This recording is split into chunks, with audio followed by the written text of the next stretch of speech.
اب یقیناً آج کا موضوع ہے انڈس ویلی سیولائزیشن.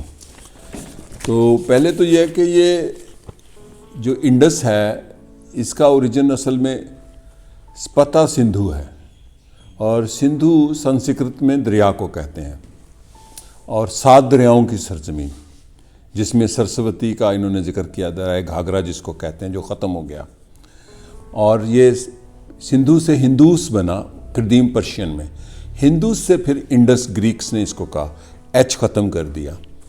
اور لیکن میرے ایک دوست ہیں، چونکہ یہ جو کچھ ہم انڈس کے بارے میں یا بیبیلون کے بارے میں وہاں ان خطوں پر تو بہت تحقیق ہو رہی ہے، یہاں کچھ نہیں ہوا. زیادہ تر ہمارے بیانیے ہیں، تھیریز ہیں، خیال ہیں، ہائپوتھیٹک باتیں بھی ہیں، اور کچھ جس کو کہنا چاہیے ایک سٹیٹمنٹس ہیں ہماری جو تقریباً ہم کہتے ہیں شاید ایسے ہے، یقیناً نہیں ہے.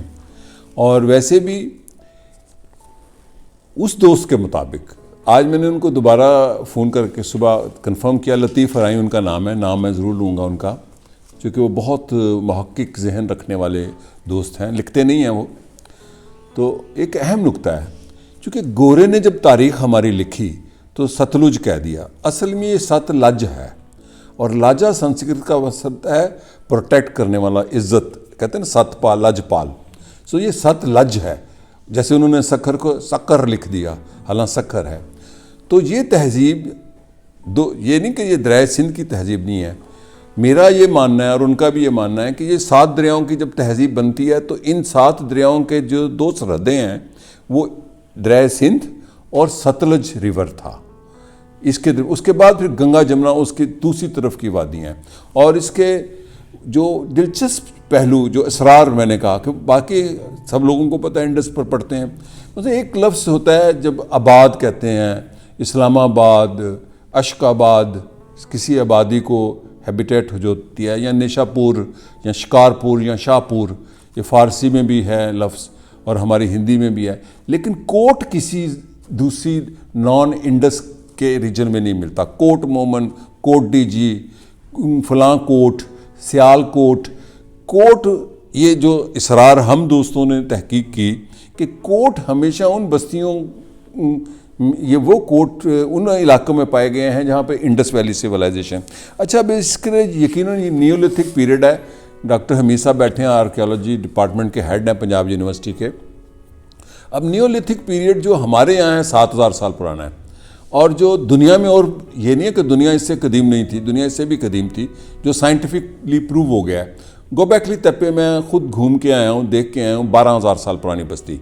اچھا، ایک بستی ایسی ہے جو 14000 جو ابھی تک ٹورسٹ کے لیے نہیں کھلی، یہ بھی اپر میسوپوٹیمیا میں آتی ہے، سیریا اور ٹرکی کے بارڈر کے اوپر ہے بالکل، وہ 14000 سال پرانی. اور دلچسپ بات یہ ہے کہ وہاں پر مذہب بھی تھا، ان کی آبادیوں میں جو چیزیں ملی ہیں، مذاہب ملے ہیں، اور اس میں بل بھی تھا. اب ہماری جو انڈس ویلی سیولائزیشن کے جو میں نے کہا تھا، اس کا موضوع چونکہ رکھتے ہوئے ہم نے کہا تھا اسرار، ہماری 7000 سال پرانی نیولتھک ایج ہے، وہ 10 اور 14000 یعنی کہ سنو ایج کے بعد جو گلیشیل ایج ہے، یعنی کہ بڑا توتا جو پگھلا، وہ 20000 سال پرانا ہے. لیکن اب یہ تھیری غلط ہو گئی ہیں. اگر 14000 سال پہلے ایک تہذیب تھی تو برف تو 6000 سال پہلے نہیں تھی پگھلی. تو یہ جو کانسیپٹ ہیں یہ تبدیل ہوتے رہتے ہیں، لیکن اب تک جو انڈس ویلی کا ابھی تک ہمارے پاس ثبوت ہے وہ 7000 سال پرانا ہی ہے. باقی وہ سوان ویلی کی سیولائزیشن ہے جیسے آپ نے کہا، وہ ایک علیحدہ موضوع ہے. اور پھر یہ بھی کہ ہم نے گورے سے جوڑی ہے کہ انڈس ویلی ہڑپا، ابھی میں نے آتے ہوئے اپنی بات کو تصدیق کیا کہ دیا رام ساہنی صاحب تھے جنہوں نے ہڑپا ڈھونڈا تھا، یہ گورے نے نہیں تھا ڈھونڈا. اور اس کو جو جان مارشل تھے وہ بھگائے رکھتے تھے، ابھی حمید صاحب بتا رہے تھے. اب ہمیں یہ بھی نہیں تاریخ بتائی گئی کہ 1923 میں ہڑپا ڈھونڈا کس نے تھا، اور وہ راوی کے کنارے ملا. اور ہڑپیائی بستیوں کی جو بڑے میں سگنیفیکنٹ چیز بتاؤں گا کہ 30,000 سے 40,000 تک کی آبادی ہوتی تھی. اور اس کا رقبہ، یہ بڑی اہم پوائنٹس ہیں، اس کا رقبہ مثلا مصر کی تہذیب سے 3 گنا بڑا تھا، اور بیبیلون کا رقبہ تھا 65,000 اسکوائر کلومیٹر، جبکہ انڈس ویلی سیولائزیشن کا رقبہ تھا 1.3 ملین اسکوائر میٹر. اور اس تہذیب کے 3 آبادیاں ہوتی تھیں، ایلیٹ کلاس، مڈل کلاس اور ورکنگ کلاس. لیکن جو سگنیفیکنٹ چیزیں ہیں, کوئی پیرامڈز نہیں ملی, کوئی عبادت گاہیں نہیں ملی, کوئی ٹیمپلز نہیں ملے. جیسے مصر کے عبادت مطلب پیرامڈز ملے ہیں, بادشاہوں کے ملے ہیں, کیا اس کو کہتے ہیں بریل, جو وہ بھی پیرامڈز ہیں میں نے دیکھے ہیں. توتن خامون کا, وہی توتن خامون ہے جس کو حضرت موسیٰ کے ساتھ جس کی بحث ہوئی تھی, اس کی قبر ملی ہے. یہاں پر کوئی تقریباً پریسٹ نہیں ملے. وہ جو ایک مجسمہ ہے انڈس ویلی کا, وہ اس کو یہاں پریسٹ کا ہے کہ کنگ کا ہے, ابھی یہ بھی بحث ہے اس پر بھی کہ وہ کس کا مجسمہ ہے, ابھی تک یہ بھی نہیں طے ہوا. اور یہ بھی نہیں سمجھ آئی کہ ان کا نظام سلطنت کیسا تھا. یعنی اس وقت ریاست تو کا وجود تو 250-300 سال پرانا ہے, 250 سال پرانا, لیکن تہذیبیں ہوتی تھیں, لیکن پھر بھی کوئی سربراہ ہوتا تھا. اس کو مارکسسٹ فلسفی میں پریمیٹیو کمیونسٹ سوسائٹی کہتے ہیں, کہ جہاں پر لوگ تقریباً اشتراکیت کی بنیاد پر رہتے تھے انڈس ویلی. اور اس کی مارکسسٹ پریمیٹیو سوسائٹی ہونے کی ہتھیار نہیں ملا. دا موسٹ سگنیفیکنٹ چیز جو انڈس ویلی کیا ہے کہ کوئی یہ لڑنے والی تہذیب نہیں تھی, فنکاروں کی تہذیب تھی, ڈانسنگ گرل ملی ہے. اب ہتھیار نہیں تھے, یعنی کہ ان کی کوئی جنگیں نہیں تھی ہوتی, یہ جنگ و جدل پر یقین نہیں تھے رکھتے. دراصل یہ مرکنٹائل سوسائٹی تھی, یہ زراعت بھی کرتے تھے, ٹیکسٹائل بھی. کاٹن دنیا میں پہلی جو کاٹن کاشتکاری ہے وہ انڈس. یہ سگنیفیکنٹ چیزیں میں آپ کو بتانا چاہتا ہوں. آج بھی ماڈرن گریک لینگویج میں چونکہ آج کی تحقیق پہ بھی یقین رکھتا ہوں از خود, آج بھی جو بیڈ شیٹ ہے ماڈرن گریک لینگویج میں اس کو سندھونی کہتے ہیں, سندھ سے سندھونی. آج بھی کچھ ایسے قبیلے ہیں, اور وہ کوئی انڈس ویلی سے مائیگریٹ نہیں ہوئے. وہ کسی دن میں بحث اس پہ گفتگو کروں گا جپسیز پہ, چونکہ وہ میرا بڑا فیورٹ موضوع ہے, آپ نے چھیڑا. لیکن ایک قبیلہ ایسا ہے 2 لاکھ کا جو فرانس, جرمنی اور سینٹرل یورپ میں ہے, جپسیز کا, جن کو سنتھی کہتے ہیں. اور وہ ان کے بارے میں انتھروپولوجسٹ کہہ رہے ہیں وہ سندھ سے ہیں, کہ وہ اپنے آپ کو, اور سندھ سے مراد صرف صوبہ نہیں ہے, یہ میں آپ کو عرض کرتا چلوں. جو انڈس ویلی سویلائزیشن کا سینٹر ہے وہ موجودہ پنجاب, یعنی کہ اب سب سے بڑا جو رقبہ آبادی ملی ہے ہڑپا سے, موہنجو-داڑو سے بھی بڑی, وہ راکی گڑھی میں ملی ہے. پھر یہ ان کے ٹریڈ لنک تھے, یہ ٹریڈ لنک تھے. اور یہ مزے کی بات ہے کہ جیولری ایکسپورٹ کرتے تھے, یہاں سے جیولری ایکسپورٹ کرتے تھے, اور لکڑی ایکسپورٹ کرتے تھے, اور کاٹن ایکسپورٹ کرتے تھے. اور اپنی جو کنٹمپریری سویلائزیشن تھی بیبلون کی اور ایجپٹ کی, بعد اینڈ آف ایجپٹ ہو رہا تھا, ادھر سے آلیو آئل بھی آتا تھا, مطلب زیتون کا تیل یہ متعارف تھا, کھاتے تھے یہاں پر. اور ادھر سے اس قسم کی دوسری چیزیں جو ان کی تھی, خصوصاً اون وہاں سے منگواتے تھے, وولن یہاں نہیں تھا ہوتا. ایسی میں موٹی موٹی چیزیں ہیں. پھر ان کے اسکرپٹس کی بات ہے, میں آسکو پرپولا جو انڈس اسکرپٹ کے دنیا میں سب سے ماہر گنے جاتے ہیں, ان کو ملنے میں اسپیشلی فن لینڈ گیا 2017 میں, اور ان کی مہربانی, پہلے وہ میری خواہش پر ملے, پھر انہوں نے خود خواہش کی کہ فاروق کو کہیں, میرے جو درمیان والے دوست تھے انہوں نے میٹنگ رکھوائی تھی کہ میں ان سے ملنا چاہتا ہوں. انہوں نے مجھے اپنے گھر بلایا. سو دیکھیں یہ دنیا میں اسکالر لوگ ہوتے ہیں. میں نے جب ان سے پوچھا کہ اسکرپٹس کے بارے میں, وہ میرے پاس پوری ریکارڈنگ موجود ہے, میں علی رضا صاحب کو کہوں گا کسی دن ہم نے اس کو ڈیجیٹلائز کروایا ہے, اس کو ہم پبلک کریں گے. تو میں نے جب ان کو تہذیب کے بارے میں پوچھا, کہتا ہے no I am expert of script, I was trying to decode but I am failed. میں اس کو ڈی کوڈ نہیں کر سکا. لیکن انڈس اسکرپٹ پر وہی اتھارٹی ہیں, اور انہوں نے کہا 5 بندے ملے ہیں. ایک جنرل مشرف ملا ہے, وہ کسی تقریب میں, ایک سندھ کے وزیر اعلیٰ خصوصی طور پر آئے تھے, ایک آپ ہیں, ایک بندہ کوئی اور مجھے ملنے آیا تھا. پاکستان سے صرف 5 بندے ملنے گئے ہیں, اسکالر تو دور کی بات ہے. تو انڈس سے مراد یا وادی سندھ سے مراد صرف یہ وادی سندھ سے مراد سندھ کا صوبہ نہیں ہے. یہ تو جدید شکل ہے نا, جیسے ریاست کی یا اکائیوں کی جدید شکل ہے. پھر اس کا سب سے اور اہم نقطہ, میں نے بڑی تہذیبیں دیکھیں. کل بھی میں سیریا کے صدر کو دیکھ رہا تھا جو کہ بڑا جہادی اسلامی ہے, کہ اس نے ایگل لگایا ہوا تھا پیچھے, اپنے تقریر جب کر رہا تھا وہ خطاب فرما رہا تھا. تو اب ایگل جو ہے یہ بس بیسیکلی بازنطینین, بیبلون, ایگل اور لائن آپ کو ہر تہذیب میں ملے گا. مصر میں, بیبلون میں, میسوپوٹیمیا میں, اناطولیا میں, ایون ماڈرن ٹرکی میں, امریکہ کے کوائن پہ آج بھی ایگل, اور بیزنطینین کا تو 2 منہی ایگل ہوتا تھا. لیکن انڈس کا نہ شیر ہے, نہ ایگل ہے, نہ کوئی ایسا عقابی قسم کا جانور ہے. بل ہے, انڈس آکس, یعنی کہ انڈس آکس ان کا ایمبلم سمجھا جاتا ہے. اور آج بھی یہ میری آنے والی کتابوں میں ان چیزوں کا تھوڑا تھوڑا ذکر ہے کہ وہ پنجاب پہ انڈس آکس بڑی کوہان والا اور اس کے پیٹ کے نیچے جھالر. آج بھی انڈس آکس صرف آپ کو اگر کہیں نظر آتا ہے تو اکبری منڈی میں نظر آئے گا, کیونکہ وہ لادنے میں زیادہ ویٹ لے کے جاتا ہے. اور جو زراعت میں زیادہ کام آتا ہے وہ دھنی کا بیل ہے, جو کہ چست ہے, جو کہ چکوال میں ہوتا ہے کنویں کے لیے, زراعت کے لیے. اب بیل چونکہ اس کی جو میں نے معلومات ابھی آج کی بات کر رہا ہوں, تھر پارکر میں آج بھی بیل کو ذبح نہیں کرتے. اس بیل کو بزرگ کے طور پر سمجھا جاتا ہے اور اس کو ایک بزرگ کے طور پر احترام سے اس سے منتیں لی جاتی ہیں. یہ مسلمان لوگوں کی بھی میں بات کروں تھر پارکر میں, اس لیے میں نے کہا تھا کہ میں تھر پارکر جانا چاہ رہا ہوں. تو انڈس آکس جو تھا یہ ایمبلم تھا. اور آپ سن کر یہ شاید حیران ہو جائیں گے, میں نے کہا تھا چونک جائیں گے, کہ ہمیں سینٹرل ایشین گنگا جمنا کی تہذیب کے لوگ, لکھنؤ کنوج کے لوگ ہمیں پنجابی ڈھگا کہتے ہیں. اور اس کی بنیاد وہی ہے کہ جو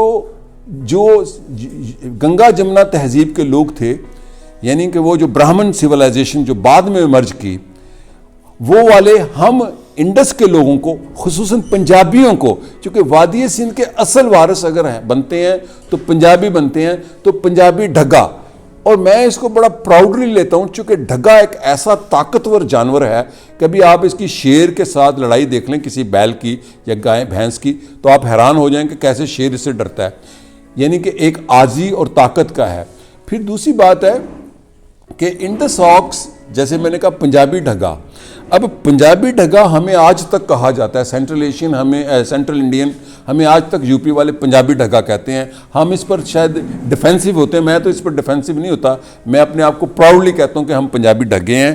اور وہ ہمیں شاید ہماری جہالت سے کہتے ہیں کہ آپ جاہل ہیں. وہ جو سپیریورٹی کا کمپلیکس ہے براہمن سیولائزیشن کا, اصل میں وہ جیسے بھی ہے, ابھی اس پہ تھیریز ہیں, جیسے انہوں نے خود کہا کوئی چیز حتمی نہیں ہے, لیکن جب وہ اپنے آپ کو سپیریورٹی میں لاتے ہیں تو ہمیں ڈھگا کہتے ہیں نا, جبکہ وہ سپیریورٹی میں نہیں ہے.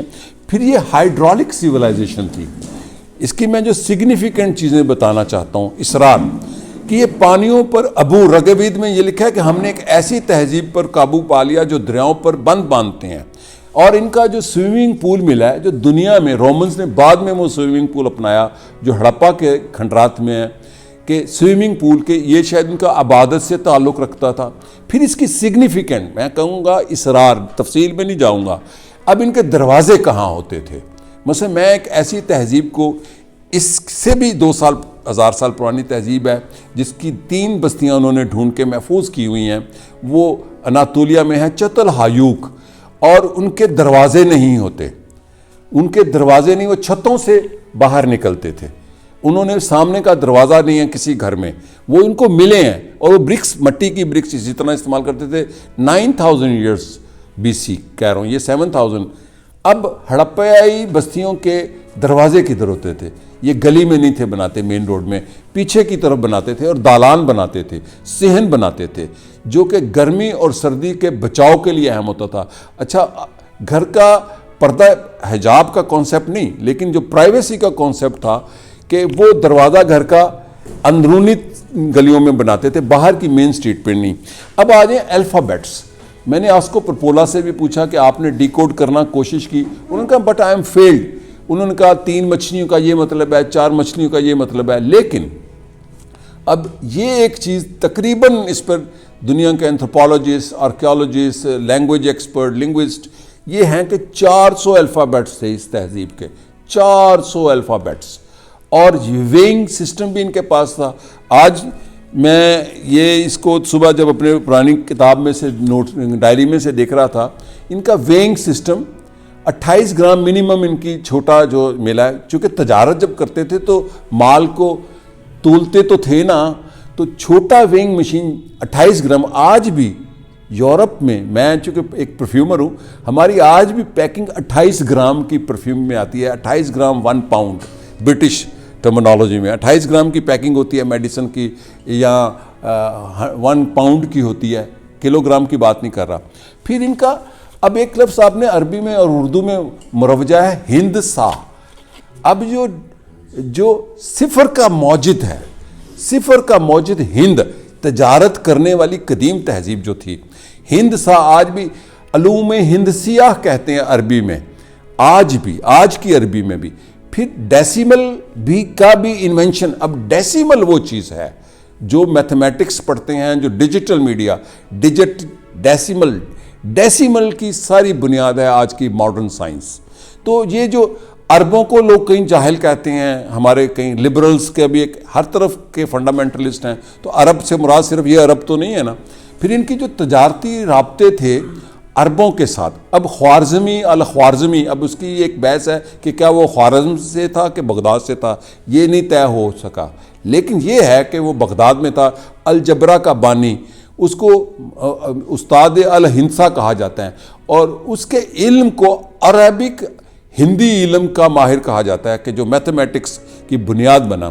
تو یہ جو ان کی جو ہندسے تھے اس میں جو کچھ چیزیں ڈی کوڈ ہوئی ہیں، میں آپ کو صرف 2 چیزیں دکھانا چاہوں گا کہ جو جیسے اب وہ جب تجارت کرتے تھے ویٹ تھا تو نیومیریکل نمبر بھی تھے اور وہ 100 تک تھے، 1 2 3 4 5 6 7 8 9 اور 0.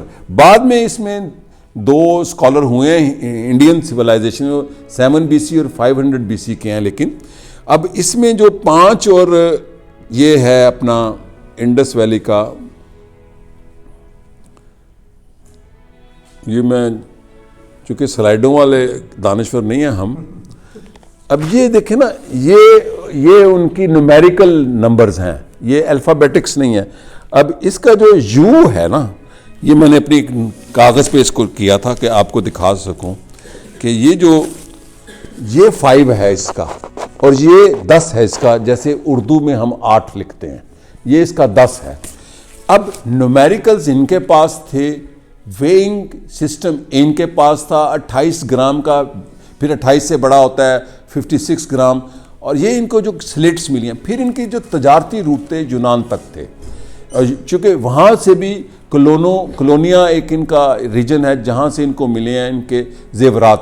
چونکہ زیورات بنانے میں یہ دنیا بھر میں اس وقت تھے، سونا ایکسپورٹ کرتے تھے چونکہ سونا ان کے پاس ہوتا تھا، سلور امپورٹ کرتے تھے، سلور، وعلیکم السلام، سلور ان کے پاس نہیں تھا ہوتا. یہ جو موٹی موٹی چیزیں میں نے آپ کو بتائی ہیں صرف انڈس ویلی کی. اب یہ کہنا کہ صرف ہم قدیم ہیں یہ بھی غلط ہے.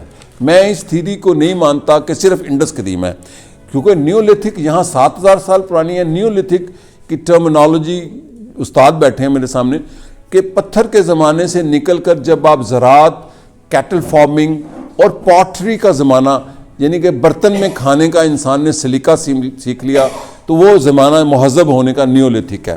اب گوبیکلی تپے کی دریافت جو ہے، جو اپر میسوپوٹیمیا پہ ہے، وہ بڑی سگنیفیکنٹ. پھر ہاں، اب یہ جب تجارت کرتے تھے تو ان کے تجارتی تعلقات آخری جو ان کا ایج تھا وہ فینیشینز تک تھے، اور فینیشین سویلائزیشن کے بغیر دنیا کی تہذیب مکمل نہیں ہوتی. ماڈرن یونانیوں کے، ابھی میرے بیس پہ وہی کتاب پڑھی ہے، اتفاق سے ہی میں بات کر رہا تھا سلیم بیگ صاحب سے جو پیمرا کے سابق چیئرمین ہیں، تو انہوں نے کہا یہی تو بات اس نے لکھی ہے کہ سارا علم یونان سے نہیں ہے، کہ اب ہم سارا علم ہی ہم سمجھتے ہیں.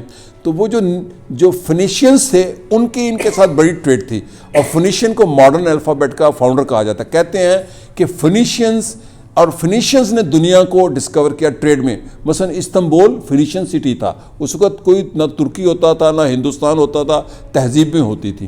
اب جو رنگوں کا استعمال ہے، کپڑے کو رنگنے کا آغاز یہاں سے ہوا، لیکن یہ نہیں ہے کہ رنگ دنیا میں نہیں تھے. پرپل رنگ تو ہے فینیشینز کا. اور انہوں نے جو نومیریکل اور الفابیٹیکل کنٹریبیوشن کی ہے انڈس ویلی سویلائزیشن نے، اس نے دوسری تہذیبوں نے ان سے سیکھا. چونکہ میرا یہ پرانا بلیو ہے تہذیبوں کا تصادم نہیں ہوتا. پال ہٹنگٹن کی کتاب ہے کلیش آف سویلائزیشن. تہذیبیں ایک دوسرے سے سیکھتی ہیں، لرن کرتی ہیں، ایک تہذیب ختم ہوتی ہے، دوسری تہذیب امرج کر جاتی ہے. تو فینیشینز نے ان سے بہت کچھ سیکھا، جیسے لکھنا اور نیومیریکل، چونکہ وہ ان سے پھر بعد کی تہذیب ہے جو بہت فلورش کی، فلاسفی میں بھی، ٹریڈ میں بھی، اور ٹریڈ کے لیے انہوں نے نئے روٹ ڈھونڈے. اب یہاں پر بات یہ ہے کہ اگر ٹریڈ کرتے تھے تو کیا زمینی راستے سے سینٹرل ایشیا تک ان کے ٹریڈ کے، جیسے پروفیسر رضوان عظیم صاحب نے کہا افغانستان میں ملے ہیں سینٹرل ایشیا تک، لیکن سمندری راستوں سے ایک کشتی بنانا، اب کشتیاں کیسی تھیں؟ فلیٹ کشتیاں ہوتی تھیں. یہ میں موٹی موٹی چونکہ ہم آپس میں کچھ گفتگو کریں گے تاکہ نئے سوال جنم لیں. پھر ان کی جو ٹریڈ روٹ تھا عمان کے رستے، یہ اناطولیہ اور بیبلون تک جاتے تھے، اور اس کے بعد وہ مال جون سا تھا وہ اناطولیہ جو کہ موجودہ ترکی، جس کو انادولو کا مطلب ہی ارتھ مدر ہے. یہ کئی لوگ انطالیہ، آج کل ترکی بڑا ٹاپک بنا ہوا ہے. انادولو، انا جس کو ماں کو کہتے ہیں، تو انادولو وہاں تک ان کے ٹریڈ لنکس تھے. اچھا اب وہ بندرگاہ کہاں تھی؟ اب ہم یہ تو کہتے ہیں جی چونکہ ہم ہندی لوگ تاریخ بیانی میں، ہندی لوگ کہہ رہا ہوں پورا، میں ایک تو اس کو بر اعظم ہند کہتا ہوں، اس کو بر صغیر نہیں کہتا. ہم ہندی لوگ یہاں تاریخ کو مسخ کرتے ہیں یا گلوریفائی کرتے ہیں سائنٹیفک پروف کے بغیر یا دلیل کے بغیر کم از کم. مثلا اس کی بندرگاہ تھی، دو قسم کی کشتیاں تھیں، ایک تو دریاؤں کی کشتیاں تھیں اور ایک سمندر میں چلنے والی کشتیاں، کہ آپ بحیرہ ہند سے بحیرہ عرب میں بحیرہ روم تک پہنچے تو کشتیوں کے سائز تو مختلف ہوتے ہیں. وہ لتھال میں بندرگاہ تھی جو گجرات کا قریب شہر ہے ایک، اور وہاں سے کھنڈر ملے ہیں اور کشتیوں کے آثار ملے ہیں. یہ موٹی موٹی باتیں ہیں میں نے جو آپ سے شیئر کی ہیں، اور بڑی سگنیفیکنٹ چیزیں ہیں انڈس ویلی کی. میں چاہوں گا کہ ہاں یہ جو زیرو ہے، آریہ بھاٹا نے زیرو کو ایجاد کیا جو 5th سینچری کا ہے، اور اس کے بعد ڈیسیمل کو ماڈرن شکل دی 7th سینچری میں اس نے اپنا برہما گپتا نے. لیکن ہندسا شطرنج کا کھیل یہاں سے تھا جو کہ ایک بڑی وزڈم کا کھیل ہے. یہ بڑی سگنیفیکنٹ چیزیں ہیں. اور ہم نے آج تک کئی لفظ، جیسے میں نے کہا لج، اب لاجا سنسکرت کا لفظ ہے، یعنی کہ وادی سندھ کی تہذیب میری نظر میں انکمپلیٹ ہے. اگر میں ستلج نہیں کہتا، ستلج کہتا ہوں. یہ ہر حقیقت میں ستلج ہے. جب کلونیلزم آتا ہے تو وہ آپ کو جب کولونائز کرتا ہے تو آپ کو خود اپنے، پنجابی میں ایک بڑا شاندار لفظ ہے پمبل پوسیاں چھپا دیتا ہے کہ آپ کو ایسے میں کہ نام ہی بدل دیا. یہ سیدھا سا نام ہے ست لج، 7 دریاؤں کا لج، یعنی کہ یہ سیولائزیشن کی. اچھا دریا کے گرد یہ نہیں ہوتا کہ دریا کے اندر ہی ہے. بیبیلون سیولائزیشن یہ نہیں کہ دجلہ فرات کے اندر، وہ ارد گرد بھی ہوتی ہے. جیسے ہمارے دوست مظہر مجوکا صاحب آج بھی نہیں آئے، ان کا خود اپنا گاؤں درائے جیلم کے شاید دونوں طرف ہے، کہ چناب کے مجوکا گاؤں ان کا. تو یہ موٹی موٹی سگنیفیکنٹ میں نے چیزیں آپ کو بتائی ہیں کہ ہاں یہ الفابیٹ رائٹ سے لیفٹ لکھتے تھے. یہ بڑی امپورٹنٹ بات ہے کہ رائٹ سے لیفٹ ان کا الفابیٹ تھا. اور ان کی جو بستیوں کے، حمید صاحب کوشش کر رہے ہیں انڈس کی نئی بستیاں ڈھونڈنے کے جو ننکانہ کے گرد ہیں، جو کہ ہڑپا سے بھی قدیم ہیں اور شاید موہنجو داڑو سے تو خیر بہت قدیم ہے. یہ تقریباً ابھی تک جو طے شدہ ہے، لیکن حتمی یہ پھر نہیں ہے. یعنی کہ 1500 بڑی بستیاں تھیں، جیسے میں نے عرض کیا کہ 30,000 سے 40,000 تک بستیاں تھیں. تو میرا اپنا گفتگو کا یہ سیشن ختم ہوا، میں اپنے ڈسپلن سے آگے نکل گیا ہوں. چاہوں گا کہ ہم آپس میں کوئی بات کر لیں. اس کو کٹ کرو بیٹا.